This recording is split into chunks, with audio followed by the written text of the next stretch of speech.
नमस्कार, शिक्षालय में आप सभी का बेहद स्वागत है। मेरा नाम है Renu Yadav. Metals non metals का एक बेहतरीन क्वेश्चन है, आइए सॉल्व करते हैं। क्वेश्चन कहता है क्या ऑब्जर्व करेंगे आप जब zinc solution of iron second sulphate के साथ मिक्स कर दिया जाएगा या फिर जिंक आयरन सेकंड सल्फेट में डाल दिया जाएगा, आप ऑब्जर्व क्या करेंगे। यहाँ एक छोटा सा पॉज लीजिए।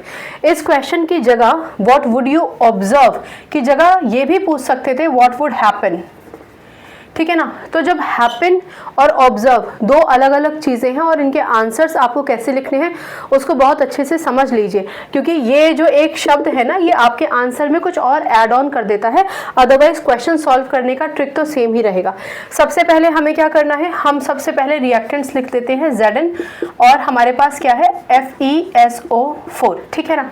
तो दो बेस कॉन्सेप्ट है, पहले उनको समझिए। पहली बात तो ये समझिए कि उन्होंने कहा है आयरन सेकेंड सल्फेट। आयरन की अलग अलग वैलेंसीज होती हैं, जिसमें Fe2 पॉजिटिव फॉर्म में जो होता है उसको हम आयरन सेकेंड कहते हैं। यानी Fe2 पॉजिटिव SO4 2 नेगेटिव के साथ मिक्स हुआ, इक्वल अपोजिट वैलेंसीज थी, इसलिए वो FeSO4 बना लिया।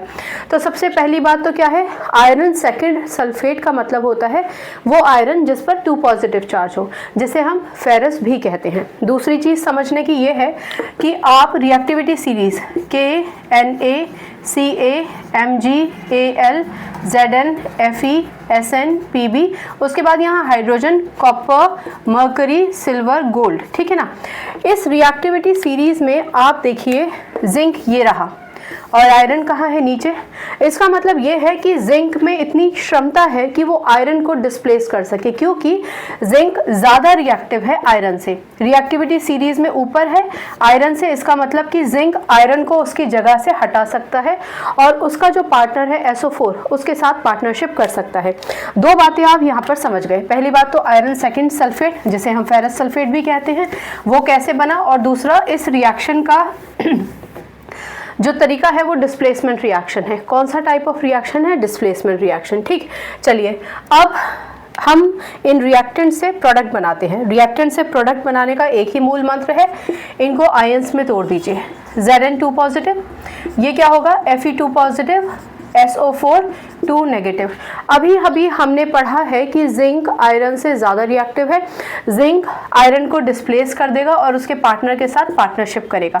यानी Zn2 पॉजिटिव और SO4 2 नेगेटिव मिल जाएंगे, इक्वल अपोजिट वैलेंसीज है, क्रिस क्रॉस करने का मतलब ही नहीं बनता, सीधे आप लिख दीजिए ZnSO4। अगर ये भी चला गया, ये भी चला गया, तो बचा कौन, Fe। अगर ये Fe2 पॉजिटिव है तो इधर प्रोडक्ट साइड में आप इसको Fe से रिप्रेजेंट करेंगे, Fe जिसका मतलब होता है आयरन, ठीक। अब हमारा ये क्वेश्चन का रिएक्टेंट से हमने प्रोडक्ट बना लिए, ठीक। अब दूसरे स्टेप में हम इसको बैलेंस करते हैं। Zn1 Fe1 SO4 का एक ही यूनिट है, SO4 का एक ही यूनिट है। एक ही यूनिट का मतलब SO4 का होल ट्वाइस या थ्राइस तो नहीं लिखा ना, सिर्फ एक ही यूनिट है। तो इसका मतलब ये इक्वेशन तो हो गई हमारी बैलेंस।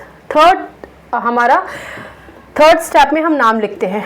जिंक ये क्या है हमारा, ये है, उन्होंने दे ही रखा है आयरन सेकेंड सल्फेट, ठीक है ना। अब ये आयरन सेकेंड में सेकेंड क्या है आप समझ गए होंगे, क्योंकि आयरन सेकेंड यानी Fe2 पॉजिटिव, आयरन सेकेंड यानी Fe2 पॉजिटिव, और Fe2 पॉजिटिव को हम फेरस भी कहते हैं। यानी यहाँ पर आपको फेरस सल्फेट भी अगर क्वेश्चन में आयरन सेकेंड की जगह लिखा मिल जाए तो आप समझ जाइए कि FeSO4 की ही बात कर रहे हैं, ठीक है। चलिए ये क्या है हमारा, ये है जिंक सल्फेट और ये क्या है, ये है हमारा आयरन, ठीक।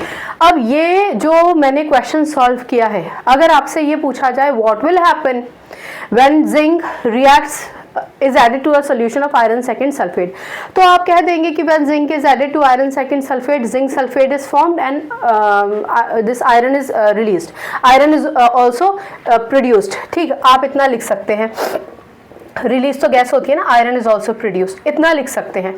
पर उन्होंने पूछा है कि व्हाट इज ऑब्जर्व्ड। ऑब्जर्व्ड क्या होता है, ऑब्जर्व तो वो हुआ ना जो हम देख सकते हैं। यानी अगर कोई बदलाव हो रहा है और वो बदलाव हम देख पा रहे हैं, तब आप कहेंगे कि हमने क्या ऑब्जर्व किया। उन्होंने आपसे यही पूछा है, व्हाट विल हैपन नहीं पूछा है, व्हाट विल यू ऑब्जर्व, क्या आप ऑब्जर्व करेंगे। तो ऑब्जर्व करने की बात आप समझिए। देखिए ये जो आयरन सल्फेट है ना, ये ग्रीनिश सोल्यूशन होता है, ग्रीनिश सोल्यूशन यानी ग्रीन कलर का होता है। और जब Zn ने Fe को डिस्प्लेस कर दिया और ZnSO4 बनाया तो ये जो जिंक सल्फेट बन गया ना, ये है हमारा कलरलेस। तो आखिर आपने ऑब्जर्व क्या किया, आपने एक ग्रीनिश सॉल्यूशन को कलरलेस बनते हुए देखा अपनी आंखों से, ठीक है ना। अब मैं थोड़ा सा आपको पीछे लेकर जाना चाहूंगी। ये क्वेश्चन का आंसर आपको मिल चुका है, लेकिन अल्टीमेटली FeSO4 कैसे बना था। देखिए क्वेश्चन का आंसर तो इतना ही है, ग्रीनिश सॉल्यूशन से कलरलेस सॉल्यूशन आपने बनता हुआ देख लिया, यहाँ पे क्वेश्चन हो गया खत्म आपका। अब कुछ बेस कॉन्सेप्ट मैं आपको बताना चाहती हूँ, लेकिन उससे पहले एक चीज और समझिए। जब आप इसको किताब में देखेंगे तो जिंक के बाजू में यहाँ S लिखा होगा, इसका मतलब कि जिंक मेटल है और मेटल सॉलिड फॉर्म में होते हैं। एक्सेप्शंस की बात मैं नहीं कर रही हूं, इसलिए आप यहां पर S लिखेंगे। लेकिन FeSO4 जो है वहां पर एक्वस लिखा होता है, ZnSO4 के साथ भी एक्वस लिखा होता है, यहाँ ये साइड में लिखा होता है, ठीक है ना। मेरे पास जगह नहीं है इसलिए मैंने ऊपर लिखा है। और ये आयरन रिलीज हुआ है और आयरन क्या होता है, सॉलिड होता है, इसलिए हम यहाँ पर सॉलिड लिखेंगे। ठीक, इतना समझ में आ गया। जिंक और आयरन का तो आपको क्लियरिटी ही है। ये एक्वस क्यों है, ये एक्वस क्यों है, उसकी कहानी आप समझिए। अब आप ये तो समझ गए हैं, ये सारी चीजें आप समझ चुके हैं, मैं इसको हटा रही हूँ। आपको क्या लिख कर आना है वो सब मैंने लिख दिया था और उसको मिटा भी दिया है, क्योंकि अब हम नेक्स्ट टॉपिक की बात कर रहे हैं। ये बेसिक कॉन्सेप्ट है। देखो बच्चों, ऐसा है कि हमारे पास ये सल्फ्यूरिक एसिड था, ठीक है ना। इनिशियली मेरे पास सल्फ्यूरिक एसिड था।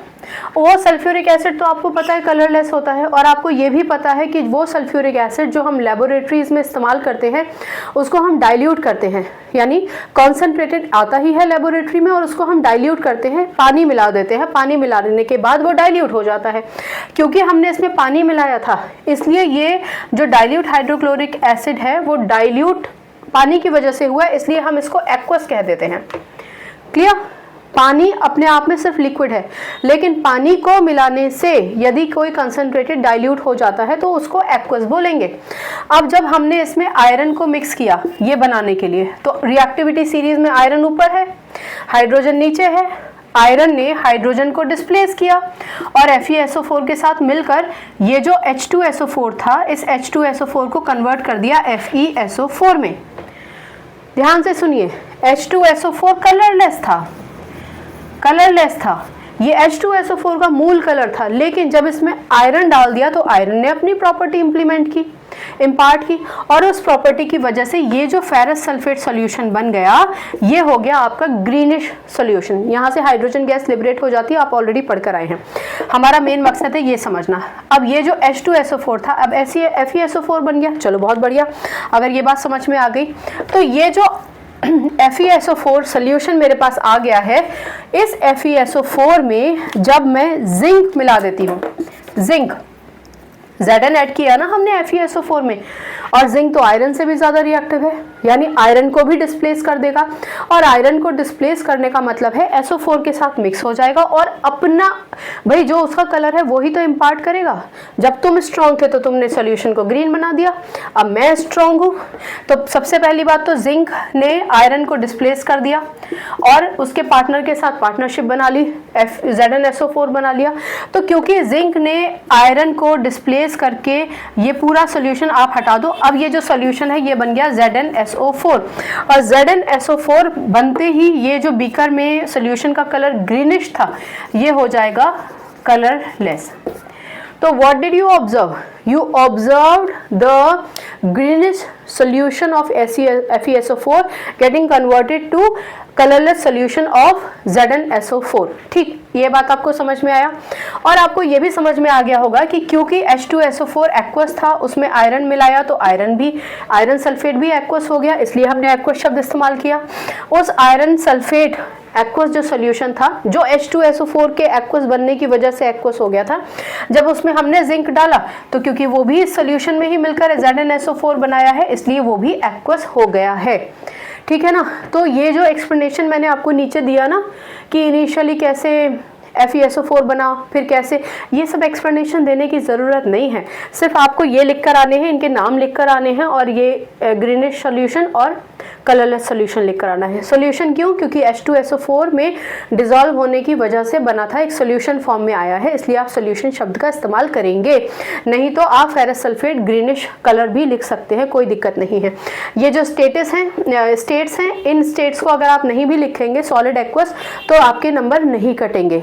हालांकि क्वेश्चंस में स्टेट्स पूछे भी नहीं जाते हैं, ये नहीं पूछा जाता कि एक्वस बना है या सॉलिड है या गैस है, क्या है, लेकिन आपकी समझ होनी चाहिए कि ये क्या है, ठीक है ना। अगर पूछ ही लिया जाए, बाई चांस पूछ लिया जाए, तो आप समझ पाएँ कि एक्वस का क्या मतलब है और लिक्विड का क्या मतलब है, सॉलिड क्या है और गैस क्या है, ठीक है ना।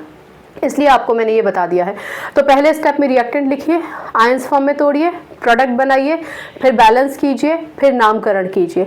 और याद रखिए कि अगर ऑब्जर्व लिखा है तो आपको लिखना पड़ेगा ग्रीनिश और यहाँ लिखना पड़ेगा कलरलेस। अगर आप एक कंक्लूडिंग स्टेटमेंट नहीं भी देते हैं ना बाई चांस समय के अभाव में, तभी भी अगर आपने इसके नीचे इसका नाम लिखकर ग्रीनिश सोल्यूशन और यहाँ पर इसका नाम लिख के कलरलेस लिख दिया ना, तभी भी आपको नंबर मिलेंगे ही मिलेंगे, पक्की बात है। लेकिन अगर आपको नाम में भी कन्फ्यूजन हो, जिंक सल्फेट की जगह आप जिंक सल्फाइड लिख कर आ जाएंगे, तो भाई फिर वो नहीं चलेगा, वो गड़बड़ हो जाएगा। इसलिए नाम तभी लिखिए जब आपको श्योर हो। और हमेशा याद रखिए सल्फेट के साथ ही हम ज़्यादातर मेटल्स का रिएक्शंस देखते हैं 10th स्टैंडर्ड लेवल तक, तो फिर सल्फेट ही होता है, SO4 हमेशा सल्फेट होता है, ठीक है ना।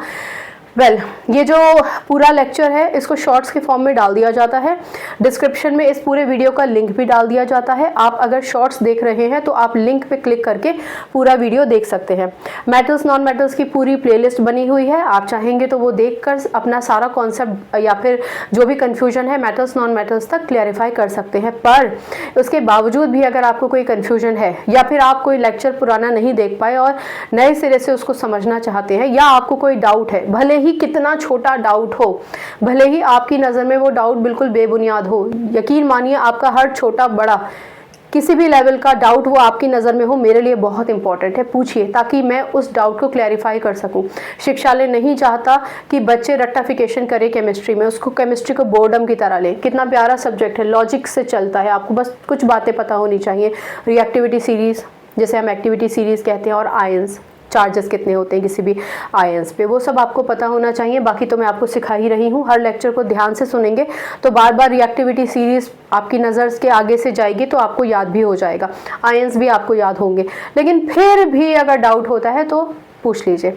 बाकी केमिस्ट्री से अपनी केमिस्ट्री अच्छी बनाइए, शिक्षालय आइए। अगली बार मिलने तक अपना ख्याल रखिए, खुश रहिए, सकारात्मक रहिए और आपकी जय हो, ऐसा काम ज़रूर कीजिए।